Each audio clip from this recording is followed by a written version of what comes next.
Hey guys, మన ఛానల్లో ఉన్న అభ్యర్థులందరికీ గుడ్ న్యూస్ అండి. మరి రానున్నటువంటి క్యాలెండర్ ఉద్యోగాలను దృష్టిలో ఉంచుకొని మరి ఏపీపీఎస్సీ కావచ్చు, టీజీపీఎస్సీ కావచ్చు, police constable, forest, DSC, RRB, SSC etcetera అన్ని ఉద్యోగాలు ఎనీ కోర్స్ ఏది తీసుకున్నా జస్ట్ 499 రూపీస్కి అందజేస్తున్నామండి. సో 6 మంత్స్ వ్యాలిడిటీతో అయితే అందజేస్తున్నాం. కొన్నిటికి 1 year వ్యాలిడిటీ కూడా ఉంది ఫ్రెండ్స్. సో రానున్నటువంటి ఎండోమెంట్ ఉద్యోగాలు కావచ్చు, ఫారెస్ట్ డిపార్ట్మెంట్ కావచ్చు, గ్రూప్ 2 కొత్త నోటిఫికేషన్ కావచ్చు, వీటన్నిటికి సంబంధించినటువంటి ఫుల్ కోర్స్ అయితే అందుబాటులో ఉంది. జస్ట్ 499. ఈ రోజు నుంచే కోర్స్ తీసుకొని మీ ప్రిపరేషన్ కొనసాగించండి. అంతేకాకుండా ఎనీ టెస్ట్ సిరీస్ అండి జస్ట్ 99 రూపీస్కి అందజేస్తున్నామండి. 50,000 ప్రశ్నలతో ఈచ్ అండ్ ఎవ్రీ టాపిక్ని క్లియర్గా ఎక్స్ప్లెయిన్ చేయడం అయితే జరిగింది. ఓకేనా. కోర్సులో కూడా 20 years ఎక్స్పీరియన్స్డ్ ఫ్యాకల్టీ చేత క్లాసెస్ చెప్పించామండి. పర్ఫెక్ట్గా ఉన్నాయండి. ఒకసారి చూసి మీరే డిసైడ్ అవ్వండి. App link in video description అండి. డౌన్లోడ్ చేసి ముందుగా మీ యొక్క మొబైల్ నెంబర్తో రిజిస్టర్ అయ్యి స్టోర్ ఆప్షన్లో కోర్స్ ఉంటుంది, పర్చేజ్ చేయండి. పర్చేజ్ చేసిన తర్వాత కోర్స్ కంటెంట్ ఆప్షన్లో మీకైతే అన్నీ కూడా అందుబాటులో ఉంటాయి. ఇంకెందుకండి లేట్, వెంటనే మీ యొక్క కోర్స్ తీసుకొని ప్రిపరేషన్ స్టార్ట్ చేయండి. రానున్నటువంటి క్యాలెండర్ ఉద్యోగాలలో జాబ్ సాధించడమే లక్ష్యంగా ముందుకు సాగండి. All the best to everyone. So guys, ఈరోజు మనము డైలీ కరెంట్ అఫైర్స్ మరియు జీకేలో భాగంగా 2వ తారీఖు 3వ తారీఖు మార్చ్ 2025కు సంబంధించిన మోస్ట్ ఇంపార్టెంట్ కరెంట్ అఫైర్స్ని ఈ వీడియోలో చూద్దాము. ఎవరు కూడా మధ్యలో స్కిప్ చేయొద్దండి, చివరి వరకు చూడండి. ఓకే. Question number 1. 97వ అకాడమీ అవార్డుల జాబితాలో ఉత్తమ చిత్రం అవార్డు పొందిన చిత్రం క్రింది వాటిలో ఏది? Which of the following films won the best picture award at the 97th Academy Awards? ఏ చిత్రానికండి? ఆప్షన్ ఏ అనోరా అనేటువంటి చిత్రానికి. వివరాలు చూద్దాం. 97వ అకాడమీ అవార్డులు లాస్ ఏంజల్స్లోని డాల్బీ థియేటర్లో ఇప్పుడు జరుగుతున్నాయి. మీ స్వంత ఆస్కార్ ప్రింటబుల్ బ్యాలెట్తో కోనస్ ఓ బ్రియాన్ హోస్ట్ చేసిన 97వ ఆస్కార్ అవార్డులు 2025. మరి 97వ అవార్డులుగా మనమైతే గుర్తుంచుకోవాలి. బెస్ట్ పిక్చర్ ఏంటండి? Anora. Actor in a leading role the Brutalist. Actor in a supporting role so Kieran Culkin a Real Pain. Next actress in a leading role so Mikey Madison Anora చిత్రానికి గాను. Actress in a supporting role Zoe Saldana, Emilia Perez అనేటువంటి చిత్రానికి. Animated feature film వచ్చేసి Flow. Animated short film in the Shadow of the Cypress. And cinematography Lol Crawley the Brutalist చిత్రానికి గాను. Costume design వేక్కడ్ అనేటువంటి చిత్రానికి. Best director scene బేకా అనోరా చిత్రానికి గాను. So ఈ విధంగా లిస్ట్ అయితే ఇక్కడ ప్రొవైడ్ చేస్తున్నానండి. మన యొక్క యాప్లో కరెంట్ అఫైర్స్లో దీన్ని అయితే అప్డేట్ చేయడము జరుగుతుంది, PDF. Okay. Question number 2. Yes Bank మరియు ముంబై వరల్డ్ ట్రేడ్ సెంటర్ సంయుక్తంగా నిర్వహించిన ఎక్స్పోర్ట్ కాన్క్లేవ్ 2025 యొక్క ప్రధాన లక్ష్యం ఏంటి? What was the main objective of the export conclave 2025 jointly organised by Yes Bank and Mumbai World Trade Centre? Answer వచ్చేసి ఆప్షన్ బి అండి. ఏంటది? ఎగుమతిదారులు, పరిశ్రమ నాయకులు, ప్రభుత్వాధికారుల మధ్య వాణిజ్య ధోరణులు, సవాళ్లు, ప్రపంచ మార్కెట్ అవకాశాలపై చర్చలు జరపడము. ఓకే. వివరాలు చూద్దాం. ఎస్ బ్యాంక్ భారతదేశపు 6వ అతిపెద్ద ప్రైవేట్ రంగ బ్యాంక్. ఎస్ బ్యాంక్ హౌస్లో ప్రతిష్టాత్మకమైన ఎక్స్పోర్ట్ కాన్క్లేవ్ 2025 నిర్వహించడానికి ముంబై వరల్డ్ ట్రేడ్ సెంటర్తో కలిసి చేరింది. ఎగుమతిదారులు, పరిశ్రమల నాయకులు మరియు ప్రభుత్వాధికారులు అభివృద్ధి చెందుతున్న వాణిజ్య ధోరణులు, ఓకే, సవాళ్లు మరియు ప్రపంచ మార్కెట్ అవకాశాలను చర్చించడానికి ఈ ఈవెంట్ ఒక ముఖ్యమైన వేదికగా పనిచేసింది. ఓకే. Next one. ప్రపంచ వన్యప్రాణుల దినోత్సవం యొక్క ప్రధాన ఉద్దేశం ఏంటి? What is the main objective of world wild life day? Answer option A అండి. వన్యప్రాణుల మరియు వారి యొక్క ఆవాసాల పర్యవేక్షణను లేదా పరిరక్షణను ప్రోత్సహించడం అండి ప్రపంచ వన్యప్రాణుల దినోత్సవం యొక్క ప్రధాన ఉద్దేశము. ఓకే. వివరాలు చూద్దాం. ప్రపంచ వన్యప్రాణుల దినోత్సవం అనేది ప్రపంచంలోని వన్యప్రాణులు మరియు మొక్కల గురించి జరుపుకోవడానికి మరియు అవగాహన పెంచడానికి ఏటా జరుపుకునే ప్రపంచ కార్యక్రమం. పెరుగుతున్న ట్రిపుల్ ప్లానెటరీ సంక్షోభం, వాతావరణ మార్పులు, జీవ వైవిధ్య నష్టము మరియు పర్యావరణ కాలుష్యం నేపథ్యంలో 1 మిలియన్ కంటే ఎక్కువ జాతులు అంతరించిపోయే ప్రమాదము ఉంది. అంతరించిపోతున్న జాతులు మరియు వాటి యొక్క ఆవాసాలను రక్షించడానికి పరిరక్షణ ప్రయత్నాలు మరియు స్థిరమైన అభ్యాసాల తక్షణ అవసరాన్ని ఈరోజు కీలకమైన రిమైండర్గా పనిచేస్తుంది. Important question. Okay, next one.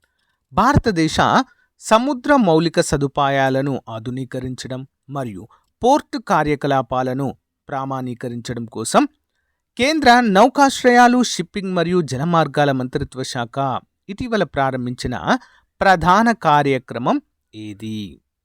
What is the major initiative recently launched by the Ministry of Ports, Shipping and Waterways to modernize India's maritime infrastructure and standardize port operations? Important answer options and one nation one port process.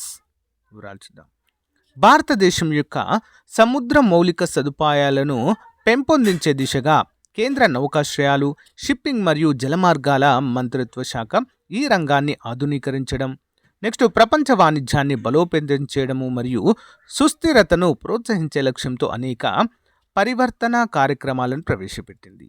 కీలక ప్రకటనలో one nation one port process ప్రారంభించడం దేశవ్యాప్తంగా port కార్యకలాపాలను ప్రామాణీకరించడానికి మరియు క్రమబద్ధీకరించడానికి రూపొందించబడిన మార్గదర్శక ప్రయత్నంగా దీన్ని చెప్పుకోవచ్చు.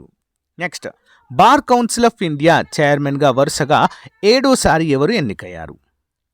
Who has been elected as the chairman of the Bar Council of India for the 7th consecutive time?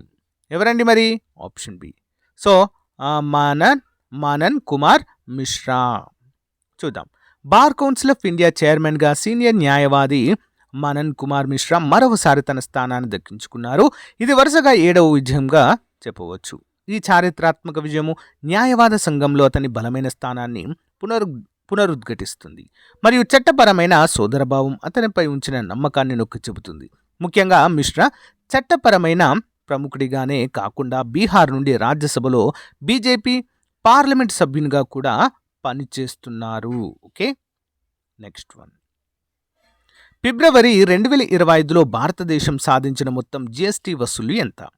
What is the total GST collections achieved by India in February 2025? Option B అండి, 1.84 లక్షల కోట్ల రూపాయలైతే వసూలు చేయడం జరిగింది. ఫిబ్రవరి 2025లో వస్తువులు మరియు సేవల పన్ను వసూలు గణనీయమైన 9.1% వార్షిక వృద్ధిని సాధించాయి. అధికారికంగా విడుదల చేసిన డేటా ప్రకారం సుమారు 1.84 లక్షల కోట్లకు చేరుకుంది. ఈ పెరుగుదల దేశీయ ఆర్థిక కార్యకలాపాల యొక్క పటిష్టతను మరియు మెరుగైన సమ్మతి చర్యలను హైలైట్ చేస్తుంది. Next one. City union bank మరియు చెన్నై సూపర్ కింగ్స్ మధ్య ఏర్పాటు చేసిన కో బ్రాండెడ్ క్రెడిట్ కార్డ్ భాగస్వామ్యం యొక్క ప్రధాన లక్ష్యం ఏంటి? What is the primary objective of the co-branded credit card partnership between City Union Bank and Chennai Super Kings? Answer option B అండి. సిఎస్కే అభిమానులకు ప్రత్యేకమైన ఆర్థిక ఉత్పత్తిని అందించడానికి ప్రారంభించారు. ఓకే, సిటీ యూనియన్ బ్యాంక్ ప్రత్యేకమైన కో బ్రాండెడ్ క్రెడిట్ కార్డును పరిచయం చేయడానికి చెన్నై సూపర్ కింగ్స్తో వ్యూహాత్మక భాగస్వామ్యాన్ని ప్రకటించింది. ఈ సహకారము సిఎస్కే అభిమానులకు ప్రత్యేకమైన ఆర్థిక ఉత్పత్తిని అందించడం లక్ష్యంగా పెట్టుకుంది. అది వారి కొనుగోలు అనుభవాన్ని మెరుగుపరుస్తుంది మరియు వారి బృంద స్ఫూర్తిని ప్రదర్శించడానికి వీలు కల్పిస్తుంది. City union bank Chennai super Kings co branded credit card కస్టమర్లకు అద్భుతమైన రివార్డులు, ప్రత్యేకమైన ఆఫర్లు మరియు క్రెడిట్ సంబంధిత చిరస్మరణీయ అనుభవాలను అందించడానికి రూపొందించబడింది. Okay, next one. Forbes India leadership awards 14వ ఎడిషన్లో ఐకాన్ ఆఫ్ ఎక్సలెన్స్ అవార్డు అందుకున్న వ్యక్తి ఎవరు? ఇంపార్టెంట్ క్వశ్చన్ అండి. Who was honored with the Icon of Excellence Award at the 14th edition of the Forbes India Leadership Awards 2025. ఎవరికి వచ్చిందండి? జైషాకు వచ్చింది. ఓకేనా, ఐసీసీ చైర్మన్ అండి. స్పోర్ట్స్ ఇండియా లీడర్షిప్ అవార్డ్స్ 14వ ఎడిషన్లో అంతర్జాతీయ క్రికెట్ కౌన్సిల్ చైర్మన్ జైషా ప్రతిష్టాత్మక ఐకాన్ ఆఫ్ ఎక్సలెన్స్ అవార్డుతో సత్కరించబడ్డారు. ఈ award cricket అడ్మినిస్ట్రేషన్లో అతని అత్యుత్తమ సేవలను, ఆటలోకి కొత్త ఆలోచనలను తీసుకురావడానికి అతను చేసిన కృషిని మరియు క్రికెట్ను ప్రపంచవ్యాప్తంగా మరింత సమగ్రంగా మరియు పోటీగా మార్చడంలో అతని పాత్రను గుర్తిస్తుంది. ఇంపార్టెంట్. ఓకే, నెక్స్ట్ 300వ వన్డే ఇంటర్నేషనల్ మ్యాచ్ ఆడిన 7వ భారత క్రికెటర్గా ఎవరు నిలిచారు? Who become the 7th Indian cricketer to play 300 one day international matches? ఎవరండి? 7వ ఆటగాడు విరాట్ కోహ్లీ. చూద్దాం. భారత అత్యుత్తమ క్రికెటర్లలో ఒకరైన విరాట్ కోహ్లీ చారిత్రాత్మక మైలురాయిని చేరుకున్నాడు. మార్చి 2, 2025న దుబాయ్లో న్యూజిలాండ్తో జరిగినటువంటి ఛాంపియన్స్ ట్రోఫీ మ్యాచ్ సందర్భంగా అతను తన 300వ ఇంటర్నేషనల్ మ్యాచ్ ఆడారు. ఈ ఘనతతో కోహ్లీ మైలురాయిని చేరుకున్న 7వ భారత ఆటగాడిగా, ప్రపంచంలో 22వ ఆటగాడిగా నిలిచారు. Next one. ఇటీవల మరణించిన శిల్పాలు మరియు ఆధునిక కళల్లో ప్రసిద్ధి చెందిన హిమ్మత్ షా తన స్టూడియోలో ఏ పదార్థాలను కళాఖండాలుగా మార్చేందుకు ఉపయోగించేవారు? Which material did renowned artist Himmat Shah use to create is art work in is studio? ఏమి ఉపయోగించేవారండి? ఆప్షన్ బి, పాత సీసాలు, వైర్లు మరియు తాళ్ళనైతే ఉపయోగించి కళాఖండాలను తయారు చేసేవారు. చూద్దాం. శిల్పాలు మరియు ఆధునిక కళలకు ప్రసిద్ధి చెందిన ప్రసిద్ధ భారతీయ కళాకారుడు హిమ్మత్ షా 92 సంవత్సరాల వయసులో ఆదివారం ఉదయం కన్నుమూశారు. అతను గుండెపోటుతో జైపూర్లోని షాల్బీ ఆసుపత్రిలో మరణించారు. అతను ప్రతి పదార్థానికి జీవం ఉంటుందని నమ్మాడు మరియు అతను తన కెరీర్లో మొత్తం వివిధ రకాల కళలతో ప్రయోగాలు చేశారు. జైపూర్లోని అతని స్టూడియో పాత సీసాలు, వైర్లు మరియు తాళ్లతో నిండి ఉంది. వాటిని అతను అందమైన కళాఖండాలుగా మార్చడం అయితే చూడవచ్చు. Okay, next one. యుఎస్ఏఐడి నిధుల సస్పెన్షన్ వల్ల నేపాల్లోని ఏ విభాగము ఆర్థిక సంక్షోభాన్ని ఎదుర్కొంటుంది? Which department in Nepal is facing a financial crisis due to the suspension of USAID funding? Answer option B అండి. ఏంటది? జాతీయ ఉద్యానవనాలు మరియు వన్యప్రాణుల సంరక్షణ విభాగం అయితే తీవ్రంగా సంక్షోభాన్ని ఎదుర్కొంటున్నట్లుగా తెలియజేశారు. నేపాల్లో ప్రతి 5 ఏళ్లకోసారి నిర్వహించే ఖడ్గ మృగాల గణన ఇప్పుడు ప్రమాదంలో పడింది. యుఎస్ఏఐడి నిధుల సస్పెన్షన్ జాతీయ ఉద్యానవనాలు మరియు వన్యప్రాణి సంరక్షణ విభాగానికి ఆర్థిక సంక్షోభాన్ని సృష్టించింది. ఈ విభాగము జనాభా గణనను నిర్వహించడానికి వివిధ భాగస్వామ్యాలపై ఆధారపడుతుంది. చివరి జనాభా గణన 2021లో జరిగింది మరియు దేశంలో 752 ఒంటి కొమ్ము లేదా ఒక కొమ్ము గల ఖడ్గ మృగాల జనాభాను సూచించింది. ఇంపార్టెంట్.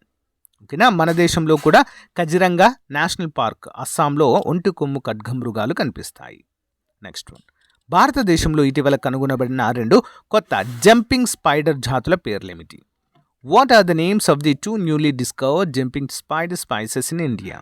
ఏం పేరు పెట్టారండి? ఆప్షన్ బి, ఎపిడెలాక్సియా ఫాల్సిఫార్మిస్ మరియు ఎపిడెలాక్సియా ఫాలుస్ట్రిస్ అనేటువంటి 2 పేర్లు పెట్టారండి. చూద్దాం. పరిశోధకులు ఇటీవల భారతదేశంలో 2 కొత్త జాతుల జంపింగ్ స్పైడర్లను మరియు శ్రీలంకలో ఒక ప్రత్యేకమైన ఆకుముక్కు గబ్బిలాలను కనుగొన్నారు. ఈ పరిశోధనలు ఈ ప్రాంతం యొక్క పర్యావరణ గొప్పదనాన్ని మరియు తదుపరి అన్వేషణ మరియు పరిరక్షణ ప్రయత్నాల అవసరాన్ని హైలైట్ చేస్తాయి. కొత్త స్పైడర్ జాతుల ఆవిష్కరణ ఎపిడెలాక్సియా ఫాల్సిఫార్మిస్ మరియు ఎపిడెలాక్సియా ఫాలుస్ట్రిస్ అనే 2 కొత్త జాతుల జంపింగ్ స్పైడర్లను కనుగొన్నట్లుగా కేరళ విశ్వవిద్యాలయం నివేదించింది. ఇది భారతదేశంలో ఎపిడెలాక్సియా జాతికి సంబంధించిన మొదటి రికార్డును సూచిస్తుంది. ఫస్ట్ టైం అంట ఇవి కనబడడం మన దేశంలో. ఓకే, ఇటీవల అధ్యక్షుడు డొనాల్డ్ ట్రంప్ అధికారిక భాషగా ఆంగ్లాన్ని ఏర్పాటు చేస్తూ ఎగ్జిక్యూటివ్ ఆర్డర్పై సంతకం చేశారు. మనకు తెలిసిందే. అయితే ఈ ఉత్తర్వుతో ఏ విధానం రద్దయింది? Recently, President Donald Trump signed an executive order establishing English as the official language. Which policy was revoked by this order? Answer option C అండి, ఫెడరల్ భాషా సహాయ విధానం. ఓకే, ఇటీవల అధ్యక్షుడు డొనాల్డ్ ట్రంప్ యునైటెడ్ స్టేట్స్ యొక్క అధికారిక భాషగా ఆంగ్లాన్ని ఏర్పాటు చేస్తూ ఎగ్జిక్యూటివ్ ఆర్డర్పై సంతకం చేశారు. యుఎస్ స్థాపించినప్పటి నుండి అధికారిక భాషను ఎన్నడూ నియమించనందున ఇదొక చారిత్రాత్మక మార్పును గుర్తించింది. ఏంటండి, 2000 నుంచి ఫెడరల్ ఏజెన్సీలు ఆంగ్లేతరంగా మాట్లాడే వారికి భాషా సహాయం అందించాల్సిన విధానాన్ని రద్దు చేసింది. మరి ఈ మార్పు కమ్యూనికేషన్ను ఏకీకృతం చేయడానికి మరియు జాతీయ విలువలను ప్రోత్సహించడానికి దీర్ఘకాల ప్రయత్నాన్ని ప్రతిబింబిస్తున్నట్లుగా కూడా తెలియజేశారు. Okay, next one. మార్చి 2, 2025న ఫైర్ ప్లే ఏరోస్పేస్ యొక్క బ్లూ గోస్ట్ మిషన్ 1 చంద్రునిపై విజయవంతంగా ల్యాండింగ్ చేయడం ద్వారా సాధించిన ముఖ్యమైన మైలురాయి ఏంటి? What is the significant milestone achieved by Firefly Aerospace Blue Ghost Mission 1 on March 2, 2025 by successfully landing on the moon? ఎందుకోసం అండి ఇది ల్యాండ్ చేసింది? ఇది చంద్రునిపై నిటారుగా దిగిన మొదటి ప్రైవేట్ మిషన్గా అయితే రికార్డు సృష్టించింది. ఓకే, మార్చి 2, 2025న ఫైర్ఫ్లై ఏరోస్పేస్ తన అంతరిక్ష నౌక బ్లూ గోస్ట్ మిషన్ 1ని చంద్రునిపై విజయవంతంగా దింపింది. ఇది చంద్రుని ల్యాండింగ్ని సాధించిన రెండవ ప్రైవేట్ మిషన్ మరియు నిటారుగా చేసిన మొదటిది మాత్రమే. ఈ మైలురాయి వాణిజ్య అంతరిక్ష పరిశోధన యొక్క పెరుగుతున్న ధోరణి మరియు ప్రైవేట్ కంపెనీలతో నాసా యొక్క సహకారాన్ని ప్రతిబింబిస్తుంది. ఓకేనా, important. Next one, additional questions. శాసనసభలో అనువాద వ్యవస్థను కలిగి ఉన్న భారతదేశంలో మొట్టమొదటి రాష్ట్రం ఏది? Which state has become the first in India to have a translation system in the legislative assembly? Option A Uttar Pradesh. భారతదేశంలో మొట్టమొదటి open air art wall museum ఎక్కడ ప్రారంభించబడింది? Where was the India's first open air art wall museum inaugurated? Option C New Delhi. పెప్పరా వన్యప్రాణుల అభయారణ్యం ఏ రాష్ట్రంలో ఉంది? పెప్పరా wild life sanctuary is located in which state? Option ఈ కేరళ. నావికా సాగర్ పరాక్రమ 2 కోసం ఏ నౌకాదళ నౌకను ఉపయోగిస్తారు? Which naval vessel is used for Navika Sagar Parikrama 2? Option A INSV Dharini. All India transgender conference 2025కి నగరం హోస్ట్ చేయబడింది. Which city is the host of all India transgender conference 2025? ఏంటండి? Ajmer. So guys, ఇది రోజుకు సంబంధించిన మోస్ట్ ఇంపార్టెంట్ కరెంట్ అఫైర్స్. మీకు నచ్చితే లైక్ చేయండి, తప్పకుండా మీ ఫ్రెండ్స్తో షేర్ చేయండి. Thank you, have a nice day, by.